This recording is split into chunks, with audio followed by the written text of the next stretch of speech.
नमस्कार, स्वागत छ हजुरहरूलाई नेपाली भान्सा च्यानलमा। आज म बनाउन गइरहेको छु गहुँको पिठोबाट केक बनाउन गइरहेको छु।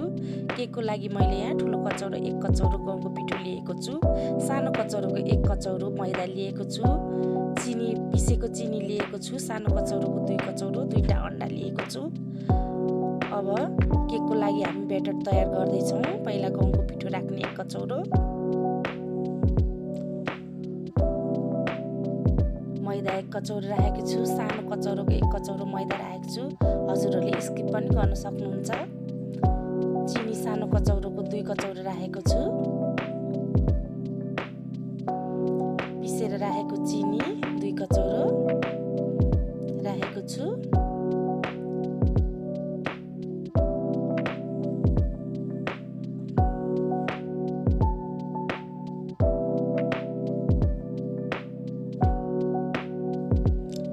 नरिवलको धुलो पनि राखेको छु, सानो कचौरोको 1 कचौरो।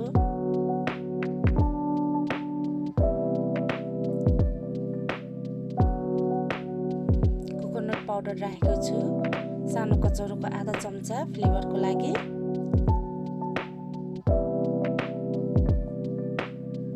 मैले यहाँ फ्लेभरको लागि दालचिनी सुकुमेललाई पिसेर राखेको छु।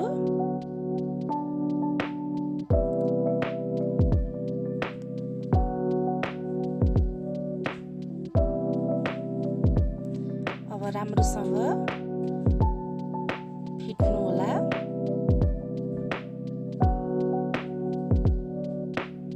मैले यहाँ चेरी पनि लिएको छु, 2 चम्चा चेरीलाई पनि राखेको छु।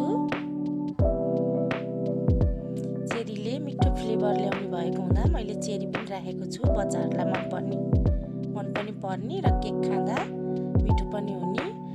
मैले सुन्तलाको रस लिएको छु, सानो कचौरोको 1 कचौरो। फ्लेभर एकदम राम्रो आउँछ, मिठो आउँछ सुन्तलाकोले। 2टा अन्डा पनि राखेको छु। हजुरहरूले स्किप पनि गर्न सक्नुहुन्छ। हजुरहरू भेजिटेरियन हुनुहुन्छ भने नराख्दा नि हुन्छ। तेल लिएको छु मैले यहाँ 4 चम्चा सनफ्लावर तेल। फ्लेभरको लागि मैले 2 बिटको भेनिला पनि लिएको छु।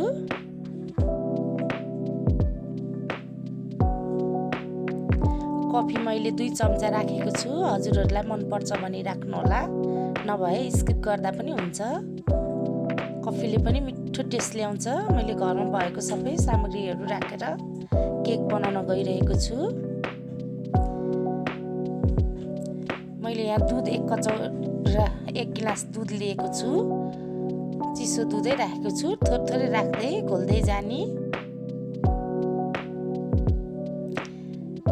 इनो राख्नाले तुरुन्तै केक बनाउन मिल्ने भएको हुनाले मैले यहाँ 1 प्याकेट इनो लिएको छु।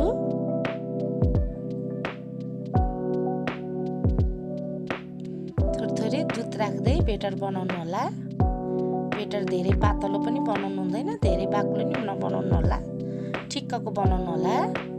मजाले मिक्स गर्ने। अब हाम्रो बेटर तयार भइसकेको छ।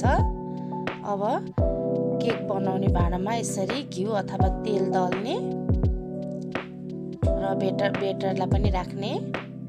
मैले यहाँ हजुरहरूको घरमा जस्तो भाँडो छ त्यसैमा यसरी बनाउँदा हुन्छ। मैले चाहिँ यहाँ सानो देक्ची लिएको छु। मैले बेटर धेरै बनाएको छु केकको लागि। अब मैले आधी यसमा राखेँ। माथिबाट चेरी हालिदिने। हजुरहरूलाई कुन ड्राई फ्रुट मनपर्छ अरू ड्राई फ्रुटहरू पनि राख्न सक्नुहुन्छ। मैले कोको पाउडरलाई पनि माथिबाट राखेको छु चेरी साथै। यसलाई राम्रोसँग डिप गर्नु होला। हामी ग्यासमा बनाउनु भएको हुनाले मैले पहिला नै नुन राखेर भाँडो तताइसकेको छु। कप केकको लागि मैले यहाँ सानो बट्टा लिएको छु, त्यसैमा मैले कप केक बनाउन गइरहेको छु। कप केक चाहिँ म मोमोको भाँडामा बनाउँछु। 15 मिनट मोमोको भाँडामा हजुरहरूले 15 मिनट बेक गर्दा हुन्छ। 15 मिनटमा हाम्रो कप केक तयार हुन्छ। मोमोको भाँडामा बनाउँदा माथिबाट बाफेर पानी झर्ने भएको हुनाले हजुरहरूले यसरी कपडाले ढाकेर बनाउन सक्नुहुन्छ। यसो गर्दा हाम्रो केकमा माथिबाट पानी झर्दैन। यसरी कपडा राखेर राम्रोसँग 15 मिनेट पकाउनु होला।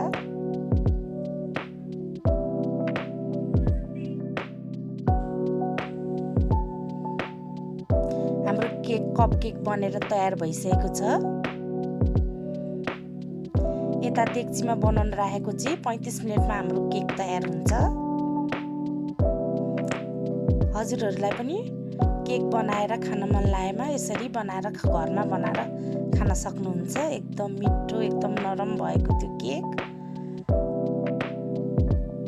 कप केक पनि मिठो नरम, एकदम नरम मिठो भएको थियो। हजुरहरूले ड्राई फ्रुटहरू अरू के मनपर्छ सबै राखेर बनाउँदा हुन्छ। ओभन नहुँदा यसरी डेक्चीमा पनि बनाउन मिल्छ। हाम्रो अर्को केक पनि तयार भइसकेको छ। यसरी चक्कु राखेर अथवा केही राखेर हेर्नु होला। हाम्रो केक तयार भइसकेको छ। हेर्नु त टाँसेको छैन। हेर्नु केक कति खाउँ मिठो भएको छ। हेर्नु त एकदम हेल्दी पनि हुने, घरमै बनाएर खान मिल्ने। हजुरले मैदा स्किप पनि गर्न सक्नुहुन्छ। गहुँको पिठोको मात्रै पनि बनाउन सक्नुहुन्छ। हेर्नु त केक कति मिठो भएको छ। रेसिपी मन परेमा लाइक, सेयर, सब्सक्राइब गरिदिनु होला।